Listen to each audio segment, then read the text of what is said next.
حضور علیہ الصلوۃ والسلام کے علم کے حوالے سے اس نے باقاعدہ یہ جملہ کہا کہ نبی کریم علیہ الصلوۃ والسلام کو دیوار کے پیچھے کا بھی علم نہیں ہے، اور مزید آگے جسارت کرتے ہوئے وہ کہتا ہے کہ نبی کریم علیہ الصلوۃ والسلام کو اپنی پیٹھ کے پیچھے کا بھی علم نہیں ہے۔ یہاں تو ہمارے نبی حضرت محمد الرسول اللہ صلی اللہ علیہ وسلم کا عالم کیا تھا؟ آپ صلی اللہ علیہ وسلم، اللہ کے رسول صلی اللہ علیہ وسلم کو اپنے پیٹھ پیچھے کا بھی علم نہیں تھا۔ اللہ کے رسول صلی اللہ علیہ وسلم کو دیوار کے پیچھے کا بھی پتہ نہیں تھا کہ اس کے پیچھے کون ہے، کیا کر رہا ہے، کیا نہیں کر رہا ہے کہ نہیں؟ سب سے پہلی بات تو یہ ہے کہ جب یہ شرک کے فتوے لگانے کا جو کینسر ہے نا، یہ جب سٹیج 4 پر جاتا ہے، تب اس طرح کی غلاظت انسان کے منہ سے نکلتی ہے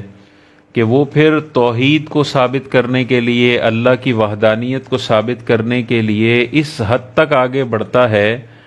کہ وہ نبیوں کے مقام کو ایک عام بندے سے بھی گرانے کی کوشش، ایڑی چوٹی لگا کے، ایڑی چوٹی کا زور لگا کے وہ کوششیں کرتا ہے، اور پھر اپنے آپ کو ثابت کرتا ہے کہ دیکھو یہ والی جو توہین میں نے کی ہے، یہ جو نبی کا مرتبہ میں نے صفر کر دیا ہے نا، اب میں بنا ہوں بڑا موحد اور توحید پرست، اور جو نبی کے لیے زیادہ علم ثابت کرتا ہے نا، اس کا توحید سے کوئی تعلق نہیں ہے۔ اگر خدا نہ خواستہ سننے والوں میں سے کسی کا یہ مائنڈ سیٹ ہے کہ نبی کے علم کے بارے میں کوئی یہ جملہ بولتا ہے کہ انہیں پیٹھ کے پیچھے کا بھی علم نہیں تھا، اور یہ اس طرح سے اللہ کی توحید ثابت ہوگی، تو وہ پھر سمجھ لے وہ رحمانی توحید کے پیچھے نہیں ہے، وہ شیطانی توحید کے پیچھے لگا ہوا ہے، اور یہ والی توحید میدان محشر میں اسے ایسی ذلت اور رسوائی میں مبتلا کرے گی کہ اس کی ساری ہوشیاریاں جو دنیا میں وہ کرتا تھا اور ہر بندے پر شرک کے فتوے جڑ دیتا تھا، اور شرک کے فتوے میں وہ اس قدر آگے بڑھا کہ پھر ممبروں پہ اس قسم کے بیانات کے نبی کو پیٹھ کے پیچھے کا بھی علم نہیں ہے۔ یہ کھلی حضور علیہ الصلوۃ والسلام کے حوالے سے بدتمیزی ہے، اور یہ آج کل جو بہت زیادہ توحید پرست بنتے ہیں وہ یہ کر رہے ہیں۔ اچھا، انہی کی کتابوں میں لکھا ہوا ہے کہ شیطان دل کے حال جانتا ہے، 7 ارب انسانوں کے دلوں کا حال شیطان جانتا ہے، اور تہجد کے خیال کو جاننے کے ساتھ ساتھ وسوسہ ڈال کے اسے تبدیل کروا دیتا ہے، اور یہی اپنی کتابوں میں لکھتے ہیں کہ نبی کو دیوار کے پیچھے کا علم نہیں ہے۔ آپ کا سوال اسی طرح سے ہے کہ دل میں بات کیسے شیطان جانتے ہیں، ٹھیک ہے؟ تو آپ صلی اللہ علیہ وسلم کی وہ حدیث کو آپ یاد کر لیجئے، شیطان انسانی رگوں میں خون کی طرح دوڑتا ہے، وہ خون کی طرح دوڑتا ہے، یاد رکھیے، اور جب انسان دل میں کوئی بات سوچتا ہے وہاں تک اس کی رسائی ہوتی ہے اور وہ اتنی بات کو نکال سکتا ہے، یاد رکھیے۔ حضور علیہ الصلوۃ والسلام کے لیے ہم دل کا حال مانیں یا دل کا حال جانتے ہیں، پیٹھ کے پیچھے کا جانتے ہیں، دیوار کے پیچھے کا جانتے ہیں، تو ہم پر شرک کا فتویٰ لگتا ہے۔ اور شیطان اگر دلوں کا حال جاننے، ان کی خود کی کتابوں میں لکھا ہوا ہے، ان کے خود کے علماء بیان کرتے ہیں، تو وہاں شرک کا فتویٰ نہیں لگتا۔ یعنی شرک کی تعریف انہوں نے شیطان کے لیے الگ کی ہوئی ہے، اور شرک کی تعریف انہوں نے انبیاء کے لیے الگ کی ہوئی ہے۔ انبیاء کا ذرا سا درجہ بڑھاؤ گے تو تم مشرک ہو جاؤ گے، مرتد ہو جاؤ گے، اور شیطان کے لیے تم کروڑوں علم ثابت کر دو تو تم مشرک نہیں ہوگی۔ یہ کیسا دوغلا پن ہے، کیسا ڈبل سٹینڈرڈ ہے شرک کے حوالے سے کہ نبی کے لیے شرک کی تعریف علیحدہ اور شیطان کے لیے شرک کی تعریف انہوں نے علیحدہ کی ہوئی۔ ایک مشہور عالم صاحب ہیں، ان کا میں کلپ سن رہا تھا کچھ دنوں پہلے، وہ بتا رہے تھے کہ ایک اسی طرح کے بد مذہب سے ہمارا مناظرہ ہونے والا تھا علم مصطفیٰ پر۔ ہمارا بندہ یہ ثابت کرنے کی کوشش کر رہا تھا کہ حضور کو اللہ تعالیٰ نے کثیر علوم سے نوازا ہے، اور دوسرا جو سامنے انسان بیٹھا ہوا تھا اس کا ٹارگٹ یہ تھا کہ وہ یہ ثابت کرے گا کہ نبی کو دیوار کے پیچھے کا بھی علم نہیں ہے۔ تو وہ عالم صاحب کہتے ہیں دونوں نے پوری رات جاگ کر محنت کی۔ جو حضور کے علم کی وسعتوں کو ظاہر کرنا چاہتا تھا اس نے بھی پوری رات محنت کی، بخاری کھولی کہیں سے حضور کے علم کی شان مجھے مل جائے، مسلم کھولی، قرآن کھولا، پوری رات شان مصطفیٰ اور علم مصطفیٰ کے دلائل ڈھونڈنے میں لگا دی۔ دوسرے بندے نے بھی پوری رات جاگی اور پوری رات وہ کیا ڈھونڈ رہا تھا، کہیں سے حضور کی لا علمی کی کوئی دلیل مجھے مل جائے۔ قسمت کی بات ہے، یہ بندہ پوری رات جاگتا ہے اور بخاری سے ڈھیروں ڈھیر حدیثیں نکالتا ہے کہ حضور کو اللہ تعالیٰ نے بڑا علم عطا فرمایا ہے، اور یہ بد نصیب پوری رات گزارتا ہے کہ کہیں کوئی کم علمی والی بات اور لا علمی والی بات مجھے مل جائے۔ علمی بات ملے گی تو میں نے فوراً نظریں چرا لینی اور وہ والے حدیث اور بخاری کے پیج پر نا کالا صفحہ رکھ لینا، یہ اپنی آنکھوں پہ کالک مل لینی ہے، مجھے وہ حدیثیں بتاؤ جہاں پہ حضور کی لا علمی ثابت ہو رہی ہو۔ یار بندے کا اگر یہ مقصد ہے زندگی کا، اور وہ 6 گھنٹے کا مناظرہ اس لیے کر رہا ہے کہ میں نے حضور کے حوالے سے یہ ثابت کرنا ہے کہ ان کو دیوار کے پیچھے کا علم نہیں ہے، یہ راتیں اس نے کس لیے کالی کی ہیں؟ میدان معاشر میں حضور کے سامنے یہ کس منہ سے کھڑا ہوگا کہ یا رسول اللہ آپ کی معاذ اللہ لا علمی ثابت کرنے کے لیے 12 گھنٹے اس ناچیز نے محنت کی ہے اور 70 صفوں کے پیج کالے کیے اور میں منازعہ کر کے آیا ہوں؟ کیا ذلت اور رسوائی میدان معاشر میں ہوگی؟ اب دیکھیں،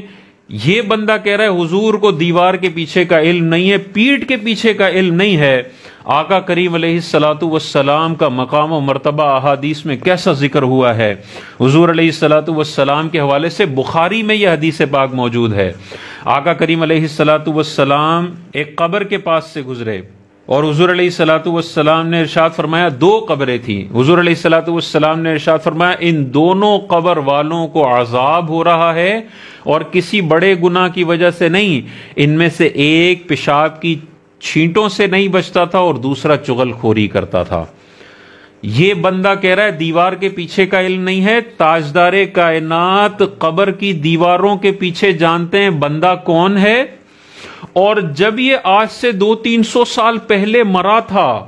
تو یہ کیا گندا کام کرتا تھا جس کی وجہ سے آج عذاب ہو رہا ہے۔ عذاب ایک غیبی چیز ہے، حضور غیبی چیز کو بھی دیکھتے ہیں، اندر بندے کو بھی دیکھتے ہیں، اس کو پہچان بھی لیتے ہیں، اس کی ساری زندگی کو کھنگال بھی لیتے ہیں کہ ساری زندگی میں پیشاب کی چھینٹوں سے یہ بندہ نہیں بچتا تھا۔ بخاری کی روایت ہے، حضور علیہ السلام نماز کے دوران موجود ہیں، نماز پڑھ کے فارغ ہوئے اور حضور علیہ الصلوۃ والسلام نے ارشاد فرمایا ہل ترون قبلتی ہا ہنا، اے صحابہ تم سمجھتے ہو کہ میرا منہ سامنے اس قبلے کی طرف ہے؟ خدا کی قسم مجھ پر نہ تمہارا خشوع پوشیدہ ہے اور نہ تمہارا رکوع پوشیدہ ہے، اور میں تمہیں اپنی پیٹھ کے پیچھے سے بھی دیکھتا ہوں۔ یہ کہہ رہا ہے پیٹھ کے پیچھے کا نبی کو نہیں پتا، نبی بخاری کی حدیث میں فرما رہے ہیں یہ پیٹھ کے پیچھے بھی میں تمہیں دیکھتا ہوں۔ چاروں طرف حضور علیہ الصلوۃ والسلام کا ویژن تھا، 360 ڈگری دیکھتے تھے اور دل میں آنے والے خشوع و خضوع کو بھی پہچان لیا کرتے تھے۔ یہ تاجدار کائنات کی بخاری کی حدیث ہے۔ اور اب دیکھیں اس حدیث میں کوئی ایکسپائری ڈیٹ نہیں لکھی ہوئی، یہ نہیں لکھا ہوا کہ نبی کریم علیہ الصلوۃ والسلام بس آدھے گھنٹے کے لیے پیچھے دیکھ سکتے تھے۔ یہاں پہ مضارع کا صیغہ ہے کہ میں آج بھی دیکھ رہا ہوں اور ہمیشہ تم کو پیٹھ کے پیچھے سے دیکھتا ہوں۔ یہ نہیں ہے کہ 2 منٹ کے لیے اللہ تعالیٰ نے طاقت دی ہے، ہمیشہ کے لیے حضور علیہ الصلوۃ والسلام کے لیے طاقت تھی کہ جیسے میں آگے دیکھتا ہوں ویسے میں پیچھے بھی دیکھتا ہوں۔ تو یہ جو ایکسپائری ڈیٹ نکالتے ہیں نا کہ 5 منٹ بعد یہ طاقت ختم ہو گئی یا 10 منٹ بعد یہ طاقت ختم ہو گئی، تمہارے پاس قیامت تک کا ٹائم ہے، اس حدیث کے اندر ایکسپائری ڈیٹ مجھے نکال کر دو۔ اگر ایکسپائری ڈیٹ نہیں نکال سکتے تو یہ تمہارے اندر کا بغض ہے جو تمہیں مجبور کر رہا ہے کہ یار نبی کی کہیں شان نظر آ رہی ہے نا تو معجزہ بول کے ایکسپائری ڈیٹ نکال کے شان کو ختم کرو۔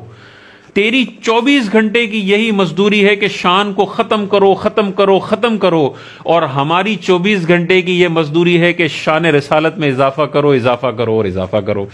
اپنی اپنی قسمت کی بات ہے۔ فالوورز جو ایسے لوگوں کو فالو کرتے ہیں وہ غور کر لیں وہ توحید کے چکر میں کن لوگوں کے پیچھے چل رہے ہیں جو یہ بتا رہے ہیں کہ نبی کو پیٹھ کے پیچھے کا بھی علم نہیں اور نبی کو دیوار کے پیچھے کا بھی علم نہیں ہے، اور یہ ساری بخاری کی حدیثوں کو وہ 0 سے ملٹیپلائی کر دیتے ہیں۔ اسی طرح دیکھیں یہ کہہ رہا ہے پیٹھ کے پیچھے اور دیوار کے پیچھے کا علم نہیں تھا، جنگ موتا ہو رہی ہے 1000 کلومیٹر سے زیادہ دور جگہ پہ، حضور علیہ الصلوۃ والسلام مدینہ منورہ میں صحابہ کو سامنے بٹھاتے ہیں اور فرماتے ہیں کہ ابھی جو 1000 کلومیٹر دور جنگ ہو رہی ہے، ابھی زید بن حارثہ کو شہید کر دیا گیا ہے، ابھی جعفر طیار کو شہید کر دیا گیا ہے، اور ابھی اللہ کی تلواروں میں سے ایک تلوار خالد بن ولید نے تلوار اٹھا لی ہے، جھنڈا اٹھا لیا، اور اللہ تعالیٰ نے ان کے ہاتھوں پر مسلمانوں کو فتح عطا فرما دی ہے۔ کیسی طاقت اللہ کے نبیوں کو اللہ تعالیٰ نے عطا فرمائی، 1000 کلومیٹر دور لائیو دیکھتے ہیں، ہزاروں دیواریں بیچ میں آتی ہیں، ہزاروں دیواروں کے پار دیکھتے بھی ہیں، ہزاروں دیواروں کے پار سنتے بھی ہیں، اور کون کون شہید ہو رہا ہے وہ بتاتے بھی ہیں، اور جنگ میں فتح ہوتی ہے تو اس کا بھی پروانہ جاری فرماتے ہیں۔ یہاں پر بھی کوئی ایکسپائری ڈیٹ نہیں لکھی ہوئی کہ صرف جو دور دیکھ سکتے تھے نا وہ صرف یہ جنگ کے 2 دن تک دیکھ سکتے تھے، تیسرے دن طاقت نہیں ہے۔ بھائی جو نبی 2 دن تک دیکھ سکتا ہے اس کے لیے تیسرے دن نہ دیکھنے والی بات تو کہاں سے لے کر آیا؟ یہ تو تیرا بغض ہے نا کہ تو تیسرے دن اس کو ایکسپائر کر رہا ہے۔ تاجدار کائنات نے اپنی طاقتوں کے حوالے سے ایکسپائری ڈیٹ بتائی نہیں ہے۔ جب بتائی نہیں ہے تو تجھے کیوں موت پڑی ہے کہ تو ایکسپائری ڈیٹ اس میں نکالتا ہے؟ یہ سیدھا سیدھا بغض ہے۔ اسی طرح موسیٰ علیہ السلام کا واقعہ دیکھیں، صحیح مسلم بخاری کی حدیثیں ہیں، حضور معراج کی رات جا رہے ہیں، موسیٰ علیہ السلام اپنی قبر میں زندہ ہیں، کھڑے ہیں اور نماز پڑھ رہے ہیں۔ یہ نگاہ مصطفیٰ کا عالم ہے کہ 1 سیکنڈ کے کروڑویں حصے میں سفر بھی کرتے ہیں اور راستے میں قبر پار موسیٰ کو دیکھ بھی لیتے ہیں۔